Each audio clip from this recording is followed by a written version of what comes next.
All right, I'd like to thank the organizers of this meeting for including this talk.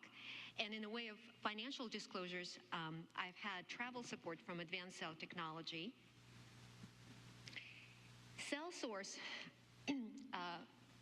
stem cells as a cell source are appealing because of their plasticity, their capacity to self-renew, propagate in culture without differentiation, and give rise to all subspecialized cell types, including photoreceptors and RPE cells, when given appropriate signal. There are several types of stem cells. There's embryonic stem cells, adult stem cells, which are known as induced pluripotent stem cells, and endogenous stem-like progenitor cells, which normally reside in various tissues and can be woken up potentially to repair tissue upon injury. The eye is actually an ideal organ because of its small size, because you only need a few cells for transplantation. However, the retina is a challenge because it's a complex tissue with lots of synapses, and the cells transplanted must integrate in that complex tissue. You could circumvent that challenge by working with the retinal pigment epithelial cells, which grow in a non-synaptic monolayer. The RPE is a good choice for retinal regeneration because RPE loss is a common feature of many retinal degeneration processes. RPE loss leads to photoreceptor loss. The RPE is a non-synaptic monolayer, and it's easily surgically accessible. The first report of therapeutic potential of RPE transplantation in a rat model was published in 1989. In that paper, they showed that normal RPE cells transplanted into a rat model of retinal degeneration prevented photoreceptor degeneration by restoring phagocytosis of host outer segments. In 1998, embryonic stem cells were derived from human blastocysts, which is a really early embryo. In 2012, a Nobel Prize was given in medicine to two researchers that showed that adult mouse fibroblasts and human fibroblasts taken from the skin can be reprogrammed to become pluripotent stem cells via viral transfection. And these are the cells that are known as induced pluripotent stem cells. What is the difference between embryonic and adult stem cells? The main difference is that the embryonic cells have this immense ability to self-renew in culture in undifferentiated state, and they represent this robust universal cell source for regenerative medicine. The adult pluripotent stem cells have a much higher incidence of cell aging and apoptosis, and over 1,000-fold less expansion capacity than embryonic stem cells.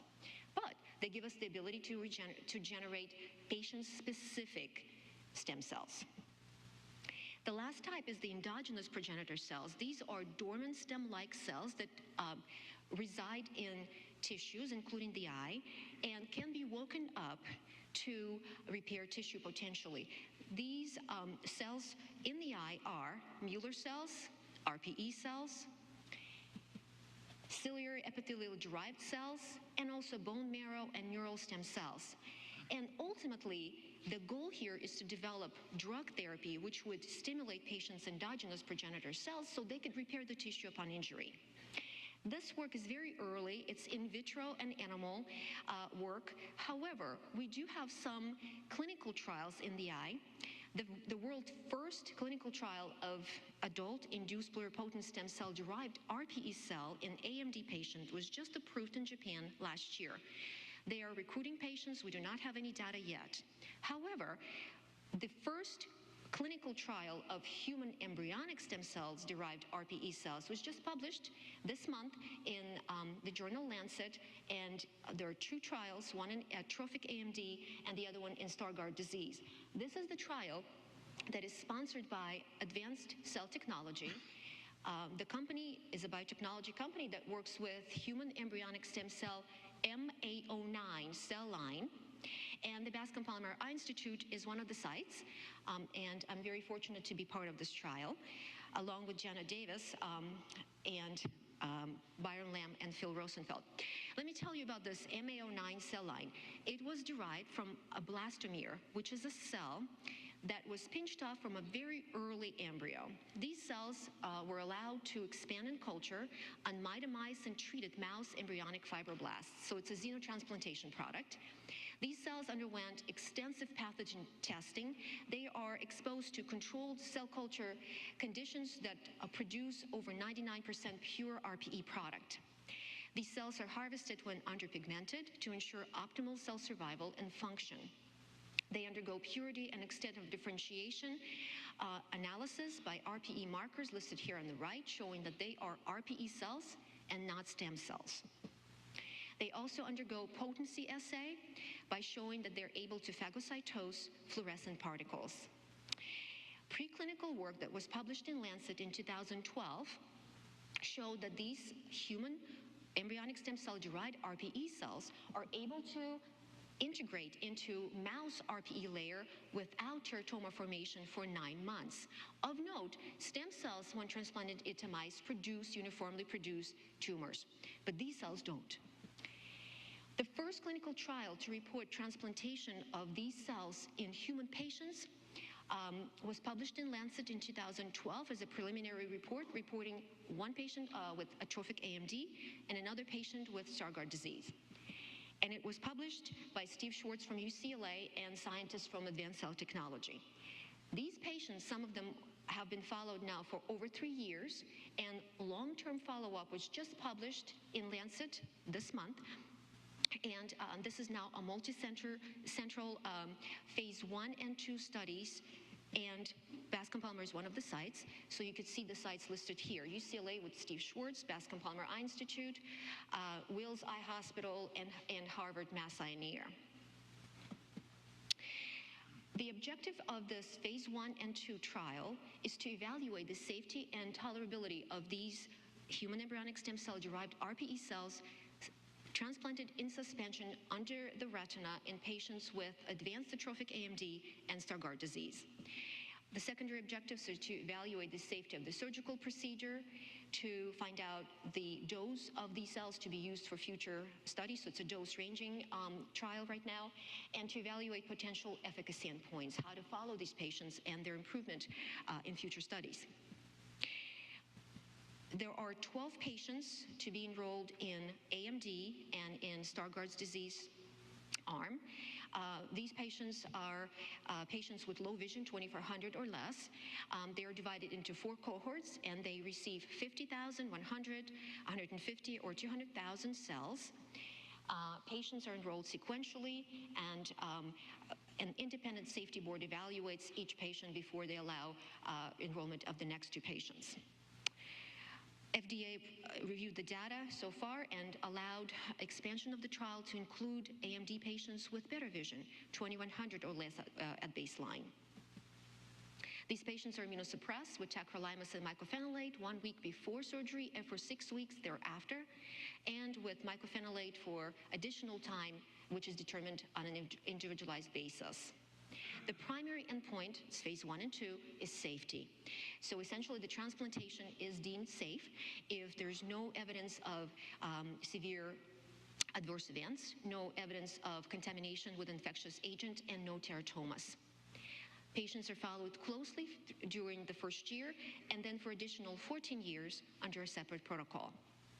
The surgical procedure includes pars plana vitrectomy, induction of the posterior vitreous detachment, raising of subretinal blood with BSS, then subretinal injection of these cells in suspension, and optional air fluid exchange.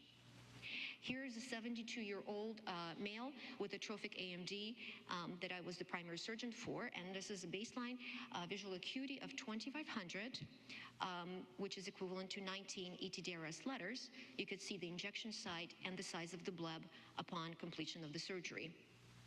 Here I'm raising a small BSS bleb with BSS under the retina, and then injecting very gently.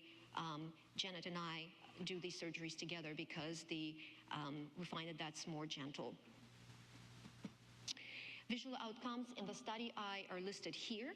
Central visual acuity improved by 19 letters at 1 month, and 22 letters at 3 months, and 21 letters at 6 months.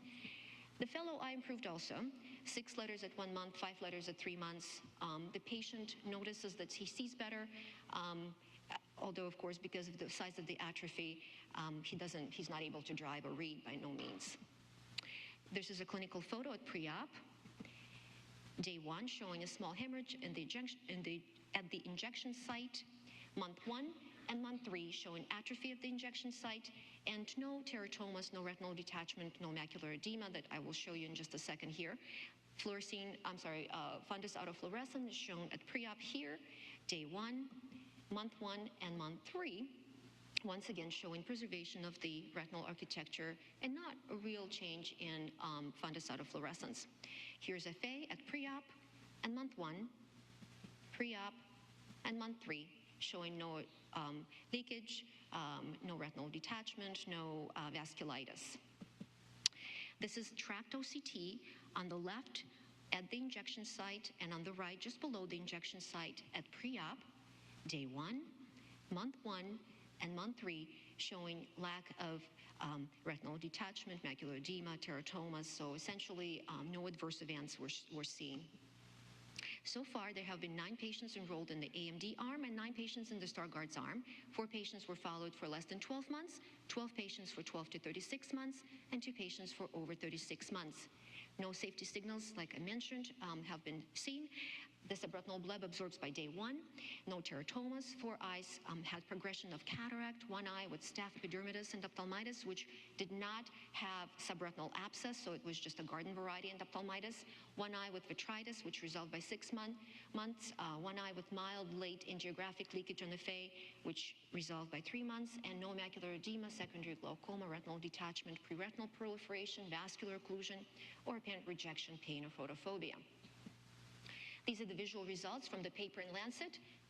The upper graph is atrophic AMD. The bottom graph is the Stargardt's disease. These graphs exclude patients that developed cataract. And you can see I listed the average or the mean visual acuity improvement of the treated eye, which are shown in red, and untreated eye, which is shown in blue. The green line is the difference between the treated and untreated eye.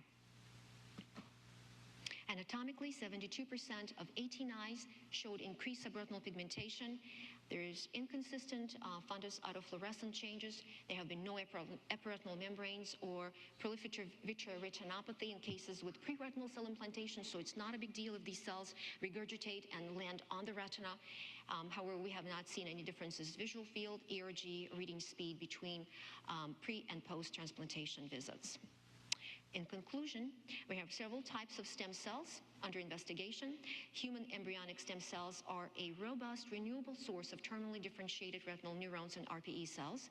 The first clinical trial transplanting embryonic stem cell-derived RPE cells into human patients has been published, and to date we have no untoward pathologic reactions. And thank you very much for your attention.